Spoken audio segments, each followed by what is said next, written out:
Now, in response to your arguments, you mentioned three things. One, that raising the federal minimum wage would drive small businesses out of business, despite the fact that they make up 44% of the economy. Two, that state unemployment would increase to greater levels due to the increased minimum wage. And three, raising the federal minimum wage to $15 an hour would eliminate opportunities for future employment and future wages for those with criminal history or those with low skill.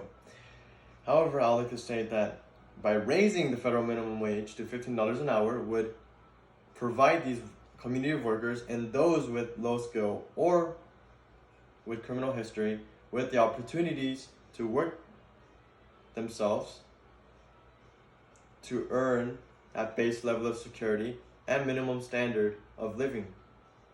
Now, currently, due to the low minimum wage that is present, it has invited inflation for the past 10 to 12 years since 2009 or 2007 or prior to 2007. And due to the fact that the low minimum wage has failed to keep up with the basic cost of living, it has placed these community workers in unsustainable situations and stressful times. And most importantly, it has created a wealth gap within the country.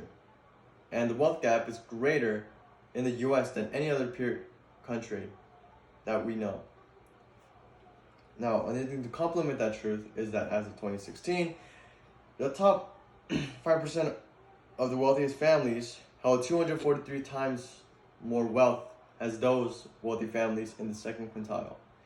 Now, this value was merely 114 in 1989. And similarly, in 2018, the top 10% of earners brought home 12.6 times more income than those in the bottom 10%. In addition, since 1978, CEOs have generated 940% of income through their respective salaries. And this alone is a 39% increase in the ratio of the 9.1 value that existed in 1980. Now that is 320 times more earned than the average worker. Now let me finish off with one question for you. Wouldn't it be better for companies and small businesses to provide a fair share of wages through this increased federal minimum wage of $15 for those workers and families,